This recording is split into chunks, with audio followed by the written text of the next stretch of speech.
तैयारी definitely differ करती है, क्योंकि इसका जो प्रीलिम्स आता है थोड़ा फैक्ट बेस आता है, थोड़ा सा हरियाणा जीके भी इसमें आती है, और इसमें जो सीसेट होता है उसके मार्क्स लगते थे। ये चीज अब चेंज हो चुकी है, शायद अब सीसेट के मार्क्स नहीं लगेंगे, बट मेरे टाइम पे लगे थे। तो मैंने सर 10-15 दिन पहले एक गोयला क्लासेस है चंडीगढ़ में, उसकी टेस्ट सीरीज लगाई थी, और मैंने 10-15 दिन सर खूब टेस्ट दिए। मार्च 31 को अगर पेपर था तो 15 दिन। अब उसको मैं यूपीएससी के लिए शायद नेगेटिव हो गया था कि बिल्कुल तैयारी छूट गई थी, बट आपको मैनेज करना पड़ेगा अगर आप 2 पेपर दे रहे हैं तो सर वो जो टेस्ट सीरीज थी काफी हेल्प हुई, क्योंकि आप टेस्ट सीरीज लगाते हैं ना तो वो पूरा बैकग्राउंड कि पिछले 3-4 साल में क्या सवाल आए तो उनसे रिलेटेड सवाल इसमें वो देते हैं, तो वो काफी हेल्पफुल होता है। हेलो एवरीवन, आप सभी का गोयला क्लासेस में मैं स्वागत करती हूँ। तो आज सैटरडे है। सैटरडे के दिन हम करंट अफेयर करते हैं, और सैटरडे के दिन आपका करंट अफेयर आएगा वो सब्जेक्ट ओरिएंटेड होगा। जो भी लास्ट में हमने हिंदू एडिटोरियल हो गया या फिर टाइम्स ऑफ इंडिया हो गया, इसके एडिटोरियल से रिलेटेड आपका क्या मेंस राइटिंग आपको बताएंगे, उसी के रिलेटेड क्या क्वेश्चन बन सकते हैं, उसी से रिलेटेड हम क्या करेंगे, क्वेश्चन करेंगे।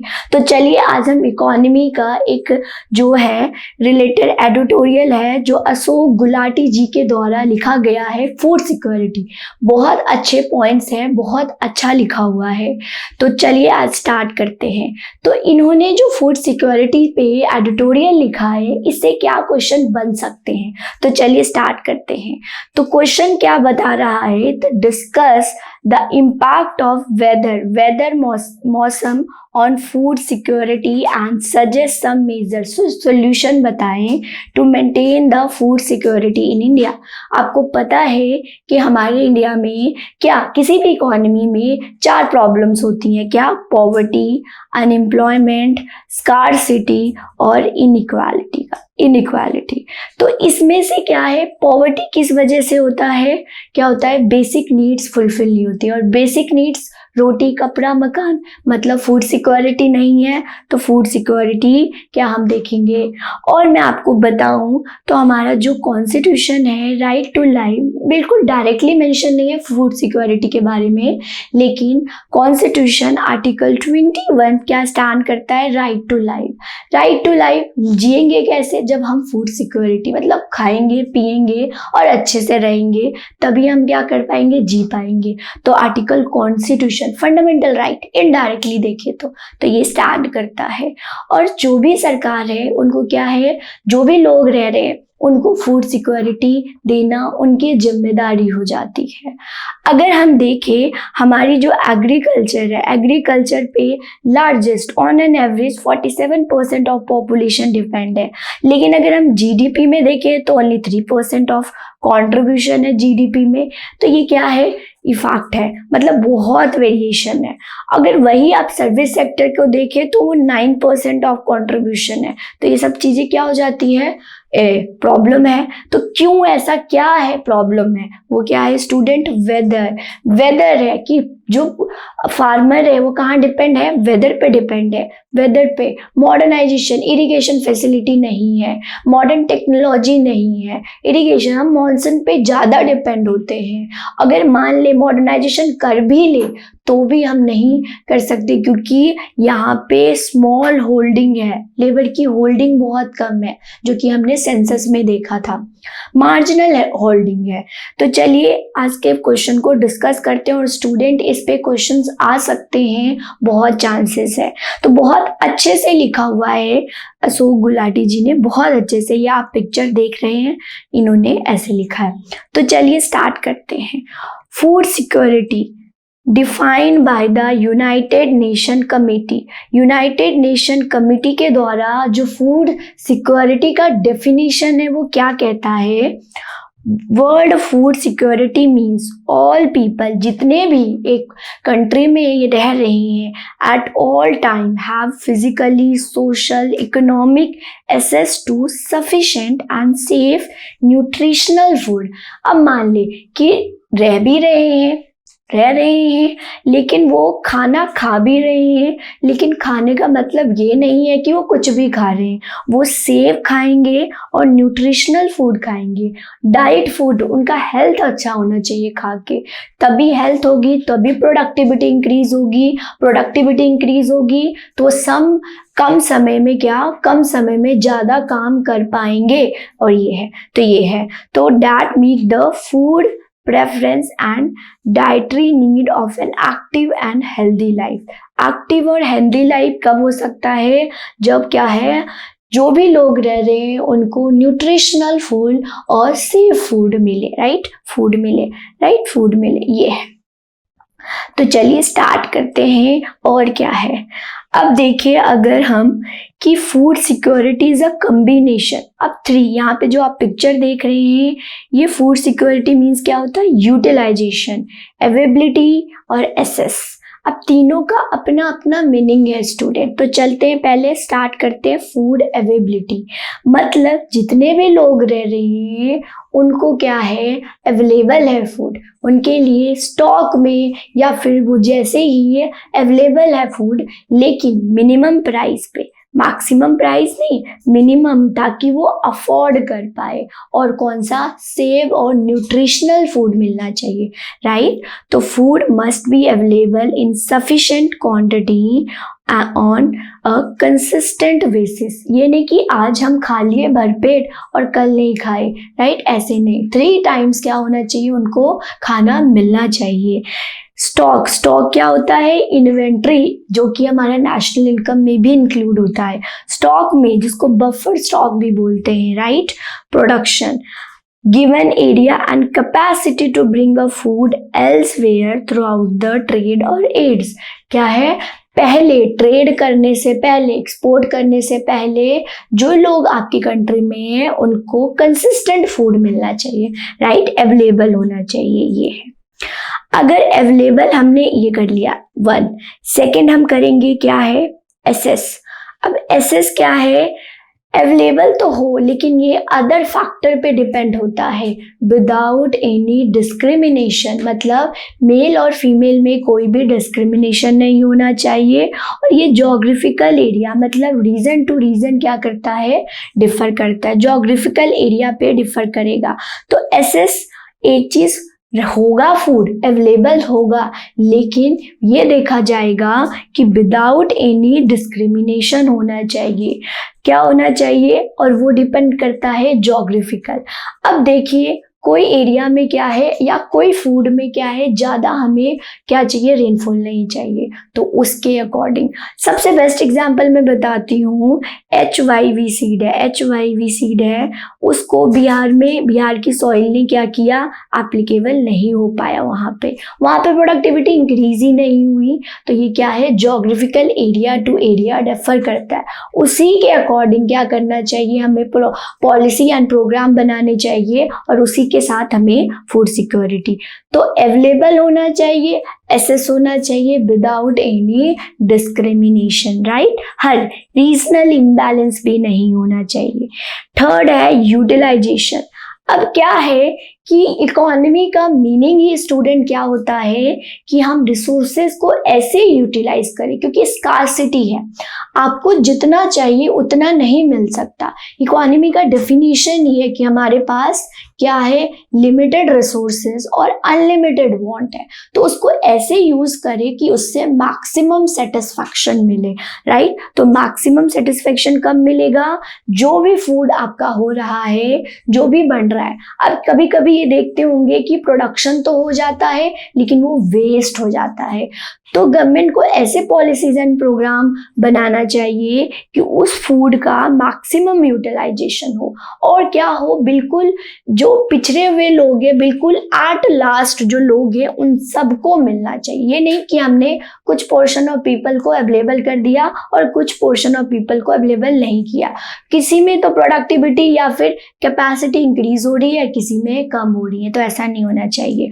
तो फूड सिक्योरिटी, जैसे कि आपको यहाँ पे पिक्चर में दिख रहा है, वो यूटिलाइजेशन होना चाहिए, अवेलेबल होना चाहिए, बफर स्टॉक मेंटेन होना चाहिए, इन्वेंट्री होनी चाहिए, राइट, और एसेस होना चाहिए विदाउट एनी डिस्क्रिमिनेशन, राइट। ये देखिए आगे चलते हैं, क्या है नेक्स्ट है आपका important of food security of the nation.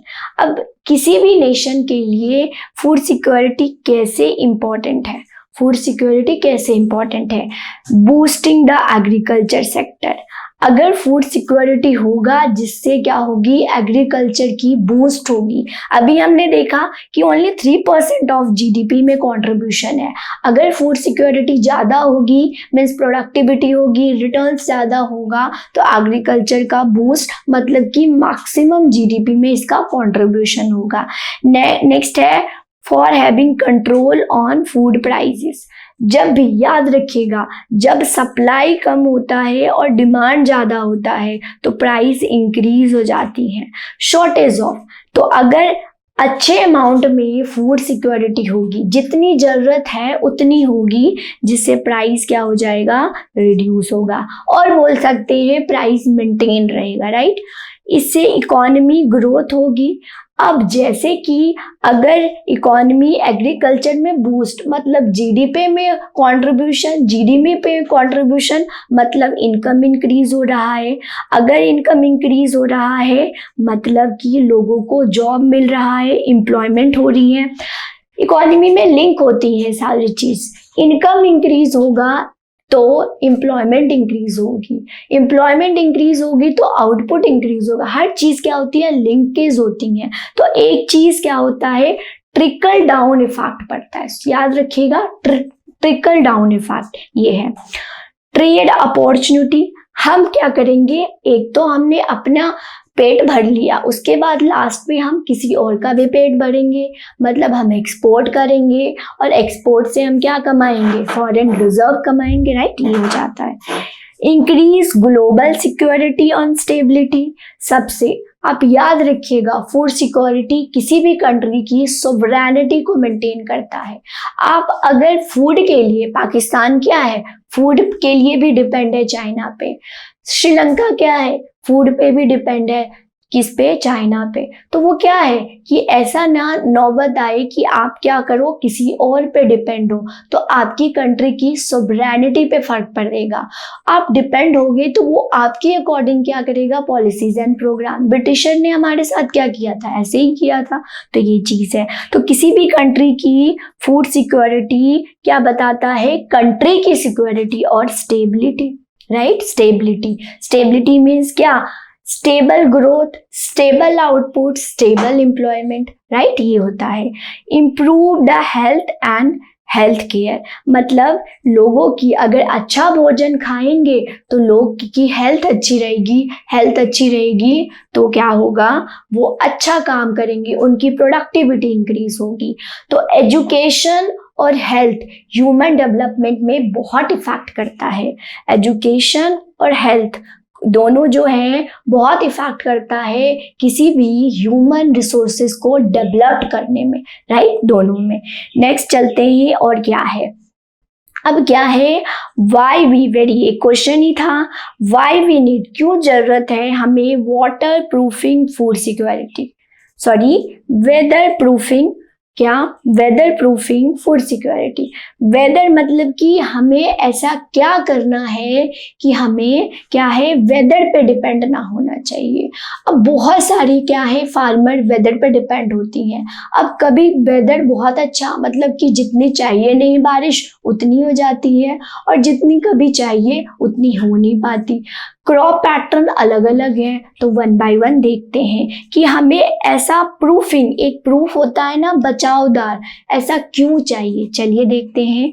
Climate change, meteorological, Indian meteorological department क्या बोलते हैं कि हमारी क्या है, क्लाइमेट चेंज से क्राइसिस, क्राइसिस क्या होता है, शॉर्टेज। जहां पे शॉर्टेज होगी वहां पे क्या होगा, क्राइसिस होगा। और ये क्राइसिस मल्टीप्लायर इफेक्ट होता है। अगर आज आप क्राइसिस करोगे तो इसका 2-3 सालों पे क्या होगा, इफेक्ट पड़ेगा। तो यहाँ पे मल्टीप्लायर इफेक्ट, ये वर्ड इकोनॉमी में बहुत इंपॉर्टेंट है, राइट। अगर थोड़ा सा इन्वेस्टमेंट करते हैं तो उसका मल्टीपल इन्वेस्टमेंट टाइम, तभी कहा जाता है गवर्नमेंट को कभी भी क्या करना चाहिए, इन्वेस्टमेंट नहीं करनी चाहिए, गवर्नमेंट को हमेशा एक्सपेंडिचर करना चाहिए, राइट, ये होता है। तो मल्टीप्लायर इफेक्ट पड़ेगा, क्राइसिस लीड्स टू मल्टीप्लायर, इसका मल्टीप्लायर इफेक्ट पड़ता है और जिससे वल्नरेबल अमंग अस। अगर हम डाटा की बात करें तो किसी ऐसा टाइम आएगा जहाँ पे 600 millions people in the food insecurity by 2080।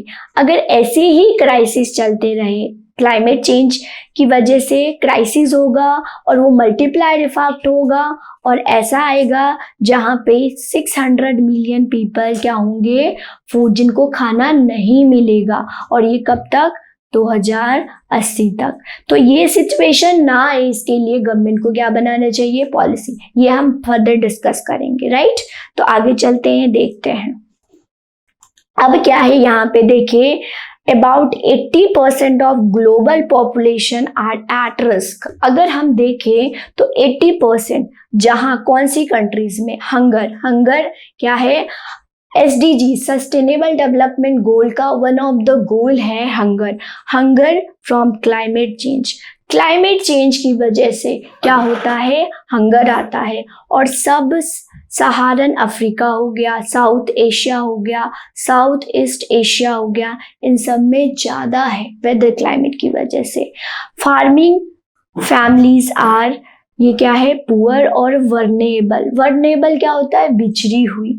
तो यहाँ पे 80% ऑफ अगर ग्लोबल पॉपुलेशन की बात करें वो क्या है, हंगर है, और ऐसा चलता रहे तो 2080 तक क्या होगा, बहुत ज़्यादा पॉपुलेशन क्या होंगी, हंगर, मतलब कि फूड इनसिक्योरिटी होंगी, राइट। तो ये है सबसे इम्पॉर्टेंट स्टूडेंट, एलिनो वेदर क्या होता है, सूखा पड़ जाना।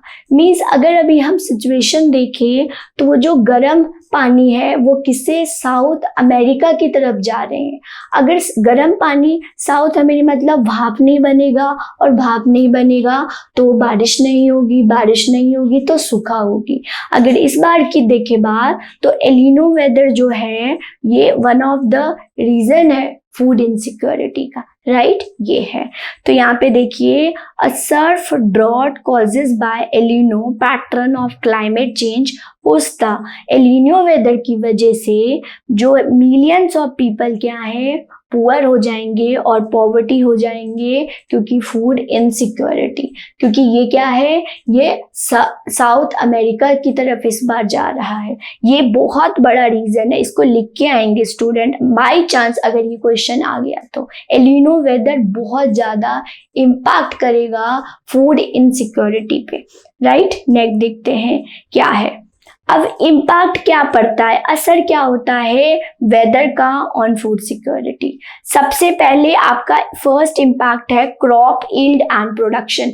यील्ड होता है रिटर्न्स, कितना रिटर्न्स हो रहे हैं। अगर वेदर अच्छा नहीं होगा मींस प्रोडक्शन अच्छी नहीं होगी, प्रोडक्शन नहीं होगी तो रिटर्न नहीं होगा, और फिर फार्मर जो है फर्दर प्रोडक्शन नहीं करेंगे। तो rising temperature changing the precipitation pattern, मतलब कि सारे फार्मर क्या है, डिपेंड होती हैं वेदर पे। तो क्रॉप यील्ड टेम्परेचर की वजह से उतनी क्या होंगी, जितनी प्रोडक्टिविटी आनी चाहिए, जितना रिटर्न्स आना चाहिए वो नहीं आ पाएगा। Agriculture product can be decrease of food availability. हमने देखा था अवेलेबिलिटी मतलब स्टॉक होना चाहिए, खा तो रहे हो और भी एक्स्ट्रा इमरजेंसी, अब मान लो कोविड-19 आ गया तो वो इन्वेंट्री ही तो क्या होगी, हेल्प करेगी, ये चीज हो जाती है। और जब फूड अवेलेबल नहीं होगा तो प्राइस राइज हो जाएगी, शॉर्टेज। जब भी स्टूडेंट इकोनॉमी में किसी भी जितना डिमांड है उतना सप्लाई नहीं होगा तो प्राइस इंक्रीज हो जाता है, ये याद रखिएगा। चेंजिंग ग्रोइंग कंडीशन, अब पैटर्न ऑफ क्रॉप, हर एक क्या है रीजन, हर एक रीजन का क्या है, क्रॉप का पैटर्न अलग अलग है।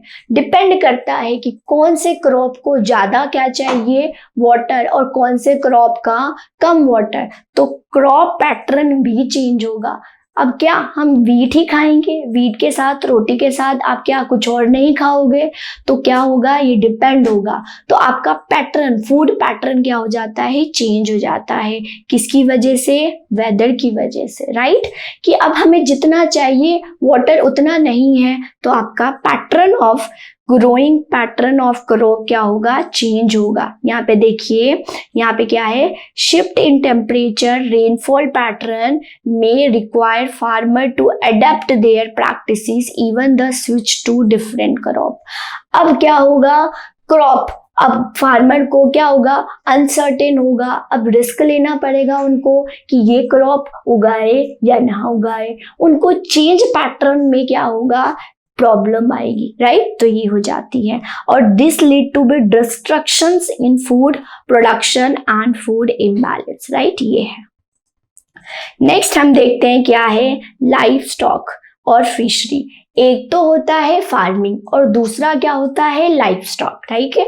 लाइफ स्टॉक मतलब कि आपके एनिमल पे क्या इफेक्ट पड़ेगा, एनिमल पे क्या इफेक्ट पड़ेगा कि अगर टेम्परेचर, वेदर अच्छा नहीं है, टेम्परेचर हाई है, तो वो जितना उनको प्रोडक्टिविटी, हमेशा याद रखिएगा जब गर्मी होती है, आप खुद देखिए, गर्मी की वजह से आप जितना काम करना चाहते हैं उतना नहीं कर पाएंगे। तो लाइफ स्टॉक की वजह से rising temperature, changing the precipitation pattern and क्या होगा, लाइफ स्टॉक इफेक्ट होंगी। सबसे ज्यादा कहाँ पे इफेक्ट होंगी, फिश प्रोडक्शन, फिश प्रोडक्शन जिसको ब्लू रेवोल्यूशन बोलते हैं, राइट। इस पे भी नेक्स्ट, इस पे भी आर्टिकल बहुत, और आजकल जो ब्लू रेवोल्यूशन है बहुत ज्यादा चलन में है स्टूडेंट, ब्लू रेवोल्यूशन, इस पे भी हम आपके लिए मेंस का क्वेश्चन लेके आएंगे। तो ब्लू रेवोल्यूशन पे हम करेंगे। तो इसमें देखिए कि अगर टेम्परेचर राइज होगा क्लाइमेट चेंज की वजह से, तो increase the mortality rate, mortality क्या होता है, मर जाएंगे लाइफ स्टॉक। काऊ हो गया, काऊ जितनी दूध देती है गर्मी की वजह से कम हो जाता। आपने गांव में सुना होगा कि क्या है, गर्मी की वजह से, अब तो आपको तो पता ही होगा कि गांव में जो जानवरों के लिए पंखा और फैन लगाया जाता ताकि वो रहे और उनकी जो वो दूध देते हैं वो कम ना हो, ऐसी चीजें होती हैं। और सबसे ज्यादा किस पे डिपेंड होता है, फिशरीज पे, हमारे ब्लू रेवोल्यूशन पे क्या होगा, इफेक्ट पड़ेगा, right. Fishery, reduce the fish production, right, ये हो जाता है। नेक्स्ट चलते हैं, फूड डिस्ट्रीब्यूशन एंड एक्सेस। अब क्या होगा, फूड डिस्ट्रीब्यूशन, डिस्ट्रीब्यूशन मतलब कि जरूरी नहीं है कि एक जगह से उपजाया है तो वहीं के लोग उसको क्या कर लेंगे, एक्सेस कर पाएंगे। अब उस फूड को हमें A1 place to other place क्या करना पड़ेगा, ट्रांसफर करना पड़ेगा। ट्रांसफर करने के लिए हमें क्या चाहिए, ट्रांसपोर्टेशन चाहिए, इंफ्रास्ट्रक्चर चाहिए। तो climate change disturb the transportation और इंफ्रास्ट्रक्चर। कैसे कि चैलेंजिंग, आप देखते होंगे रोड क्या हो जाता है, गर्म हो जाती है, राइट। देखिए यहाँ पे, extreme weather even can damage road, bridge and ports leading to delay and higher transportation cost. जो हम पढ़ते हैं पेरिसेबल गुड्स अगर टाइमली वो पहुंचाया ना जाए तो वो खराब हो जाते हैं, राइट। तो वो खराब हो जाएंगे तो क्या होगा, इफेक्ट पड़ेगा और इनकी जो कॉस्ट होती है वो इंक्रीज हो जाती है। अब क्या होगा, अगर कोई चीज एक जगह से दूसरी जगह पे जा रही है तो उसकी कॉस्ट इंक्रीज हो रही है, तो ओवरऑल उस गुड्स की प्राइस पे इफेक्ट हो रहा है, और गुड्स की प्राइस पे इफेक्ट हो रहा है मतलब प्राइस इंक्रीज मींस इन्फ्लेशन आ रहा है, यही हो गया, राइट स्टूडेंट। फिर प्राइस वोलेटिलिटी क्या होती है, चेंज, मतलब आज बहुत हाई है कल कम हो जाएगी, फिर हाई है फिर कम हो जाएगी, और ऐसा नहीं होना चाहिए। अब जैसे कि देखिए जो फ्यूल है और जो फूड है इसकी क्या होती है, वोलेटिलिटी ज्यादा होती है, तो इसको हम इन्फ्लेशन में काउंट ही नहीं करते, राइट। ये हो जाता है जिसको हम हेडलाइन और कोर इन्फ्लेशन से क्या करते हैं, डिफरेंशिएट करते हैं। तो प्राइस वोलेटिलिटी होगा और जिससे एग्रीकल्चर प्रोडक्शन और जितना उसको रिटर्न आना चाहिए उतना नहीं आएगा। कभी क्या होगा, वेदर अच्छा हो जाए तो रिटर्न अच्छा, तो फार्मर मोटिवेट हो जाएंगे, और कल को अगर नहीं अच्छा हुआ तो डीमोटिवेट, वो फर्दर प्रोडक्शन नहीं करेंगे, तो क्या हो गया, सप्लाई डिमांड क्या हो जाएंगे, डिस्टर्ब हो जाएंगे, और जिससे प्राइस क्या हो जाएगी, इंक्रीज हो जाएगी। तीसरा हम करेंगे लैंड क्या हो जाएगा और वाटर स्कार्सिटी। लैंड क्या हो जाती है, डिग्रेड हो जाती है। कैसे, आपने सुना होगा गली इरोजन, सुना होगा, जो मतलब अपर सॉइल का जो फर्टाइल जो लेयर होता है वो क्या होता है, इरोड हो जाता है, राइट, इरोड हो जाता है, और इरोड हो जाएगा तो मतलब उसकी फर्टिलिटी रिड्यूस हो गई।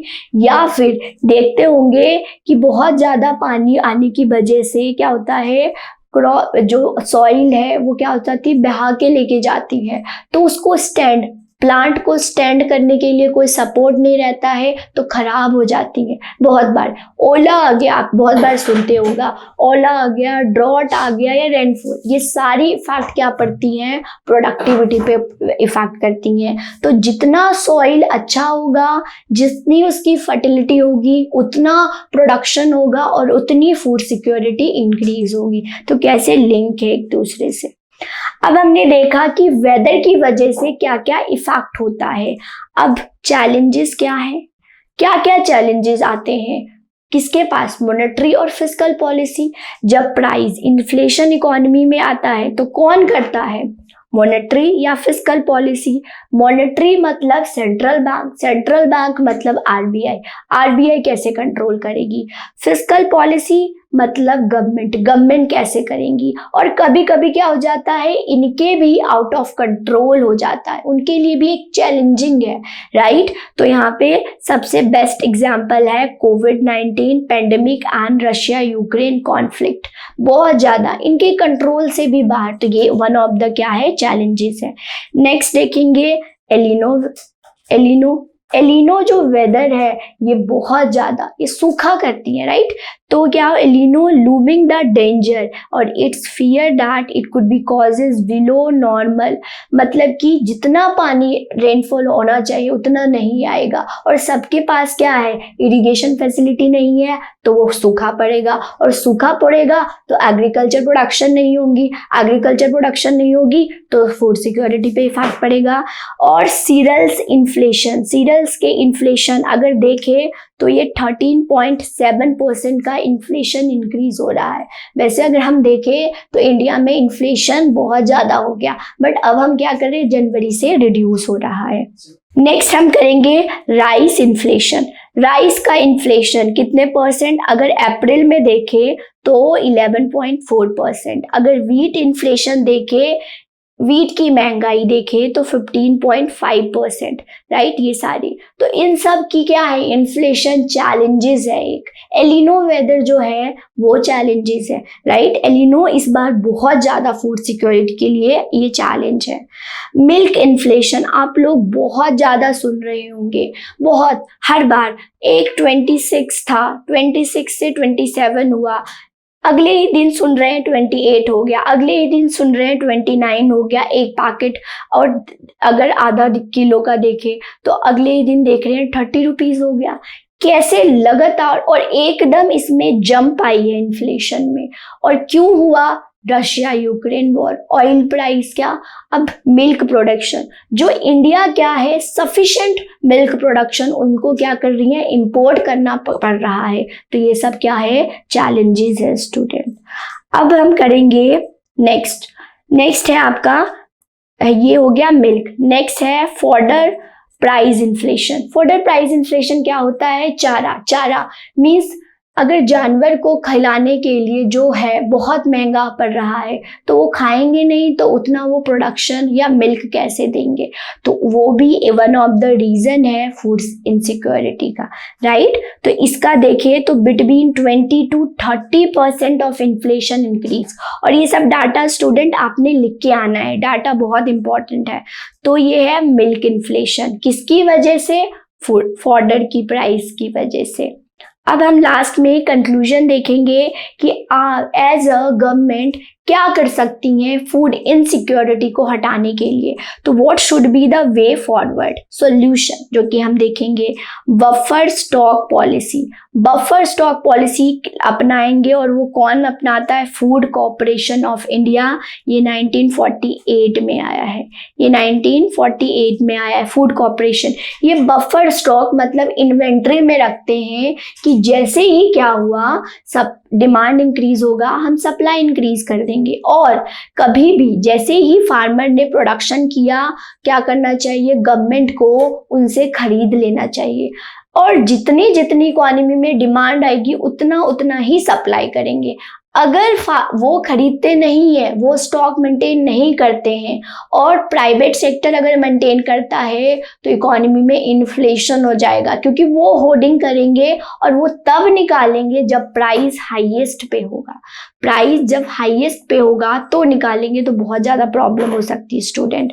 तो गवर्नमेंट को फूड इनसिक्योरिटी को हटाने के लिए बफर स्टॉक मेंटेन करना चाहिए, राइट। ये है वीट प्रोक्योरमेंट करना चाहिए सफिशिएंट। अगर मैं बजट की बात करूं, तो बजट में इन्फ्लेशन को कंट्रोल करने के लिए गवर्नमेंट ने क्या किया है, वीट के एक्सपोर्ट करने को प्रोटेक्ट किया है कि आप वीट को एक्सपोर्ट नहीं करेंगे, क्योंकि हमारे इकोनॉमी में ऑलरेडी क्या है, इसकी इन्फ्लेशन है। और इन्फ्लेशन कब आता है, जब demand is greater than supply होती है, राइट। हमेशा याद रखिएगा, ये चीज हो जाती है।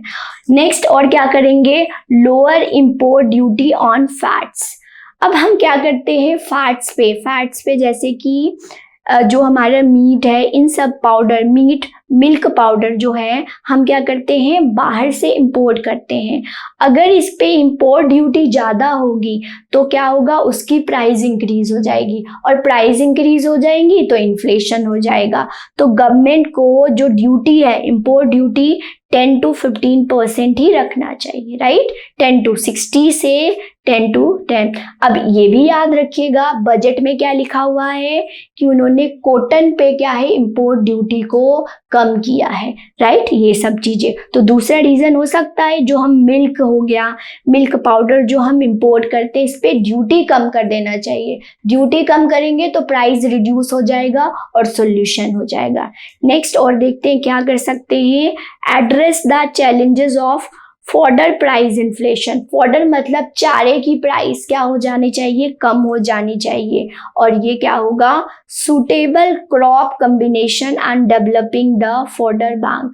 मींस क्या होगा कि गवर्नमेंट, और यहाँ पे आप ये भी लिख सकते हो, गवर्नमेंट को चारे पे क्या देना चाहिए, सब्सिडी, कि जैसे घास उगाने के लिए सब्सिडी देनी चाहिए। ये सब करेंगे तो फॉडर की जो प्राइस होगी रिड्यूस, तो फूड इनसिक्योरिटी क्या हो जाएगी, कम हो जाएगी। नेक्स्ट क्या होगा, be prepare for that. Government meteorological department में जैसे ही फोरकास्ट किया कि क्या होना चाहिए, सूखा पड़ना चाहिए, उन्होंने क्या दिया कि एलोनो वेदर की इस बार से क्या होगा, सूखा।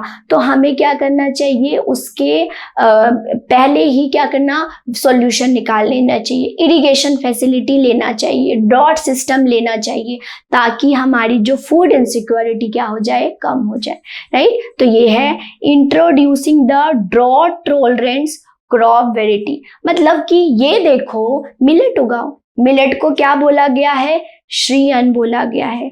और हमारे में अगर मैं बताऊं, ओनली 10% ऑफ कंजम्पशन करते हैं हम मिलेट की, सिर्फ ओनली 10%। और जो मिलेट ऐसा है, मिलेट कौन सा है, मिलेट का कमेंट सेक्शन में बताएंगे। क्या राइस को मिलेट बोलते हैं, रबी को, खरीफ को मिलेट बोलते हैं, वीट को मिलेट बोलते हैं, इन सब में से मिलेट क्या नहीं है, इसको कमेंट करेंगे मिलेट। और बजट में इसको श्री अन्न बोला गया है। हम लार्जेस्ट प्रोड्यूसर ऑफ मिलेट है और सेकेंड लार्जेस्ट ऑफ एक्सपोर्टर है मिलेट का। तो ये क्या करना चाहिए, मिलेट, क्योंकि इसमें पानी कम लगता है, राइस ना। और मैं आपको बताऊं, जो हरियाणा है, राइस ना उगाने के लिए भी क्या देती है गवर्नमेंट, सब्सिडी, कि आप राइस ना उगाओ, क्योंकि अंडरग्राउंड वाटर क्या हो गया, हमारा खत्म हो गया है। तो ये सॉल्यूशन हो सकता है कि आप ऑल्टरनेटिव क्रॉप उगाओ, मीन्स मिलेट उगाओ, जिसमें क्या होती है, पानी कम लगता है, राइट, ये हो जाता है। या फिर स्टोरेज मतलब स्टॉक करेंगे, ये तब हम कर लिया, स्टॉक मेंटेन करेंगे, राइट। तो ये सब क्या होगा, reduce to help the impact of climate, right student. तो बहुत अच्छे आर्टिकल्स था, आर्टिकल से कुछ पॉइंट्स आपके लिए निकाला गया और इसको आप आर्टिकल पढ़ते, आप सोचते कैसा क्वेश्चन आएगा, तो उसको फ्रेम करके हमने दिया। ये अच्छा है, ओके। अब क्या है कि आपको इसी प्रकार से पढ़ाया जाएगा। तो हम आपके लिए, अगर आप टीओ और एटीओ की तैयारी कर रहे हैं और सपना सोच रहे हैं कि हमने बनना है, तो बहुत कम टाइम, बहुत कम समय रह गया है। प्लीज ज्वाइन करें और अपने सपनों को पूरा करें। लाइक अगर आप टेस्ट सीरीज लेते हैं तो वो आपको कॉस्ट पड़ेगा 2,999 में, राइट। और अगर आप कॉम्बो लेते हैं, मतलब पूरा ही लेते हैं, ये बहुत कॉस्ट इफेक्टिव है। बीइंग अ इकोनॉमिक्स टीचर ये कॉस्ट कम है, बेनिफिट इसका बहुत ज़्यादा है, राइट। क्योंकि क्या होता है, एक बार पैसा लगेगा बट आप उसको क्या करेंगे, फर्दर यूटिलाइजेशन, आपका एसेट बनेगा ये, ठीक है, एसेट बनेगा। तो उसके लिए आप, अगर आप कॉम्बो, मतलब कि आपको इसमें क्या देंगे हम, government account chapter 1 to 8 discussion होगी, ओके, और स्टडी मटेरियल भी मिलेगा, और वो सिर्फ 7,999 का ही है, 7,999 का, राइट, ये है। नेक्स्ट हमारा जो है, ये आप देख सकते हैं, प्रीमियम लेक्चर लेते हैं। अगर आप प्रीमियम लेक्चर लेते हैं जिसमें टेस्ट सीरीज नहीं होता है, वो आपको क्या पड़ेगा, 2,999 में, 2,999 में, लेकिन उसमें प्रीमियम लेक्चर में आपका टेस्ट सीरीज नहीं रहेगा स्टूडेंट, ओके। अब बताते हैं कि हम आपको तैयारी कैसे कराते हैं। आपने देखा ही कि करंट अफेयर हो गया या स्टैटिक पोर्शन हो गया या फिर कोई भी पोर्शन हो गया, आपको प्रॉपर क्वेश्चन के बेसिस पढ़ाया जाएगा, राइट। क्वेश्चन जिसमें आपके कंसेप्ट भी क्लियर होंगे और उसको करंट अफेयर या फिर करंट सिचुएशन से लिंक करके क्वेश्चन आते हैं कि क्या चांसेस हो सकते हैं। हमने रिसर्च करके आपके लिए क्वेश्चन और पास प्रीवियस ईयर क्वेश्चन को देखते हुए आपके लिए फ्रेम किया है। तो प्रॉपर आपकी कॉपी चेकिंग भी होगी, जो कि आप देख रहे हैं यहाँ पे। मोहित राठी जो कि AETO बने हैं, इनकी कॉपी आप देख सकते हैं किस प्रकार हम चेक करते हैं, राइट। पूरा आप देख सकते हैं 1 to 1। अब मैं आपको बताती हूँ कि इकोनॉमी में अगर आप लिखते हैं कि इन्वेस्टमेंट को इंक्रीज करना है, बट इन्वेस्टमेंट कभी भी गवर्नमेंट के साथ नहीं रखते हैं, गवर्नमेंट के साथ हम हमेशा एक्सपेंडिचर रखते हैं स्टूडेंट। अगर गवर्नमेंट इन्वेस्टमेंट करेगी, अगर आप लिख लेते हैं गवर्नमेंट इन्वेस्टमेंट, तो वो गलत हो जाता है। गवर्नमेंट अगर इन्वेस्टमेंट करता है तो मल्टीप्लायर इफेक्ट, जिससे इन्फ्लेशन होती है, तो गवर्नमेंट हमेशा एक्सपेंडिचर करती है, मीन्स वेलफेयर करती है। तो ये सबको पॉइंट आउट करना हम बताएंगे।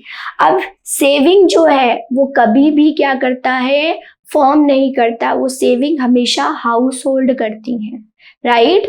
और जब फर्म सेविंग करेगा तो उसको हम फर्म नहीं बोलेंगे, तब हम उसको हाउस होल्ड बोलेंगे। तो ये सब चीजें इकोनॉमी में भी फाइनेंशियल टर्म कहाँ यूज करना है। अगर क्या है इक्विटी है, तो वहां पे जो रिटर्न्स आएगा उसको रेट ऑफ इंटरेस्ट नहीं बोलते, उसको डिविडेंड बोलते हैं।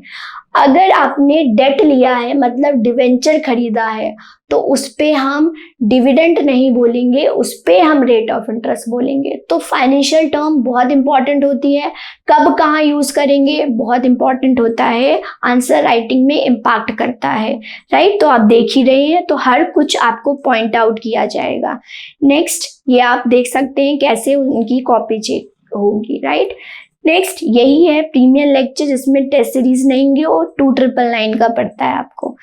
अब टेलीग्राम, अगर कोई भी इंफॉर्मेशन चाहिए आप ज्वाइन कर ले, क्योंकि हम आपको अपडेट करते रहते हैं कि एग्जामिनर कब क्या आप ढूंढेंगे या मिस हो जाएगा आपसे। तो टेलीग्राम चैनल को ज्वाइन करें, जो कि सारी इंफॉर्मेशन आपके पास होगी, ओके। आज के लिए अच्छा जो वो था टॉपिक था वो अच्छा लगा होगा, अच्छा लगा तो चैनल को सब्सक्राइब करें, बेल आइकन दबा दे।